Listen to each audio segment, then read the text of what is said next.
Hello everyone, welcome back to my channel and welcome to a new blog. আজকে ব্লগটা শুরু করার আগে তোমাদের সাথে কিছু কথা বলে নিই, তারপর ব্লগটা শুরু করব। আমরা টোটাল 4 বোন আর সবার ছোট এক ভাই।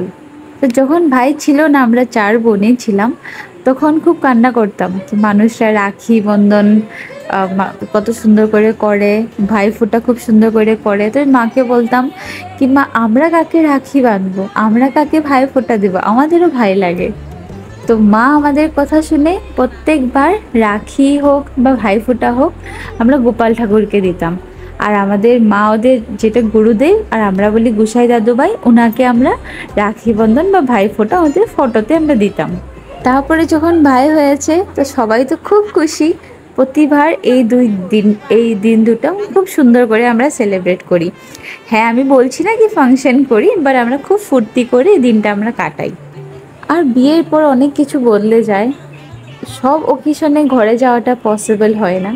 আর যেহেতু আমি বাইরে থাকি তো ওটাতে আরও পসিবল হয় না।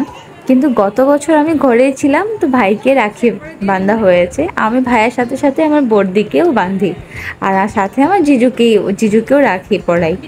কিন্তু এইবার আমি কাছেই ছিলাম, 1 ঘন্টার ডিস্টেন্স, কিন্তু যেতে পারিনি ঘরে, যার জন্য সকাল থেকে মনটা খুবই খারাপ ছিল। আর এদিকে আমার শ্বশুর বাড়ির নিয়মে ভাইফোঁটা বা রাখি ওরা করে না। কিন্তু বিকেলে ঘুম থেকে উঠে আমি আমার বাবুকে জিজ্ঞাসা করলাম, মানে আমার শ্বশুর বাবুকে জিজ্ঞাসা করলাম কি, বাবু এবার তো তোমাদের বোন এসছে, আগে তো তোমাদের বোন ছিল না, তো তোমাদের বোনে তো তোমাকে তো রাখি পরাতেই পারবে।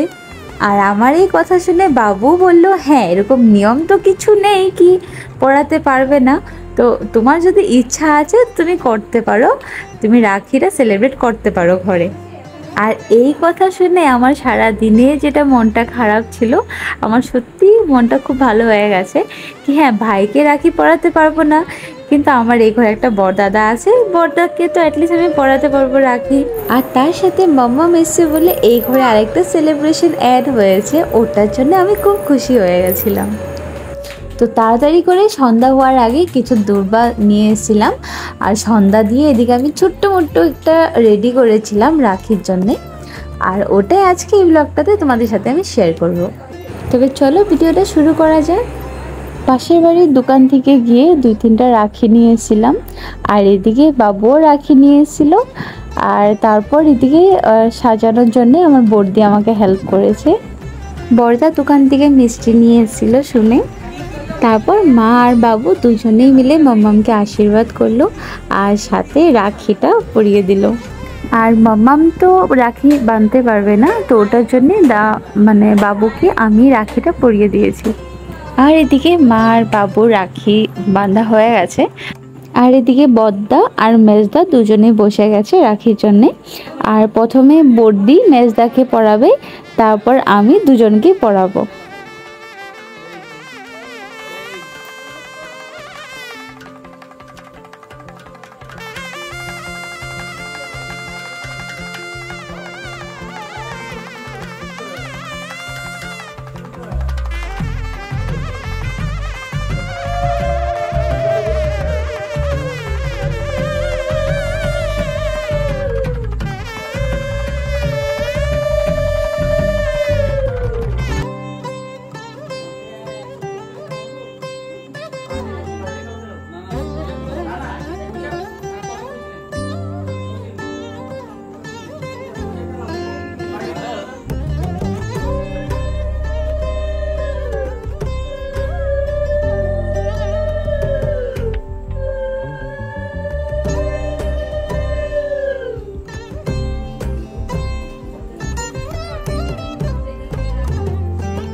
আর এভাবে করে সবাইকে রাখি বাঁধার পর মেজদা আইসক্রিম এনেছিল, তো সবাই বসে আইসক্রিম খেয়ে আর এখানে সবাই বসে আমরা গল্প করছিলাম। আর বাস এভাবে করেই রাখির দিনটা তো আমার একটু মন খারাপ হয়ে গেল, কিন্তু ইভিনিং থেকে খুব ফুর্তিতেই ছিলাম বলতে গেলে। তো হাসি খুশিতেই এই বাড়িতে প্রথমবার রাখি কমপ্লিট হলো। তারপর শেষে মাম্মার সাথে একটু ফটোশ্যুট করে আজকের দিনটা সমাপ্ত হলো। এই সেলিব্রেশনটা তো রাখির দিনেই করতে পেরেছি, কিন্তু মাম্মা আমাদের ঘরের বললাম কি প্রথম মেয়ে, তার মানে আমাদের বাপের বাড়ির দিকে প্রথম মেয়ে।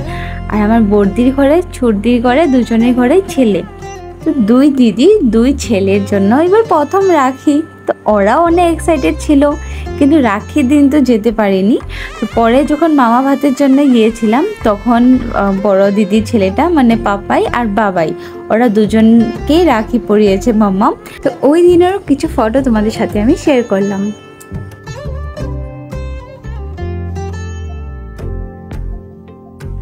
তো বাস এভাবেই মাম্মামের প্রথম রাখিটা গেল খুব সুন্দর করে। আমরা খুব হাসি ফুর্তিতে কাটালাম রাখির দিনটা। তবে ব্লগটা লম্বা না করে আজকের এই ব্লগটা এখানেই সমাপ্ত করি। দেখা হবে আবার একটি নতুন ব্লগে। আর এই ব্লগটা দেখার জন্য তোমরা সবাইকে জানাই thank you so much for watching.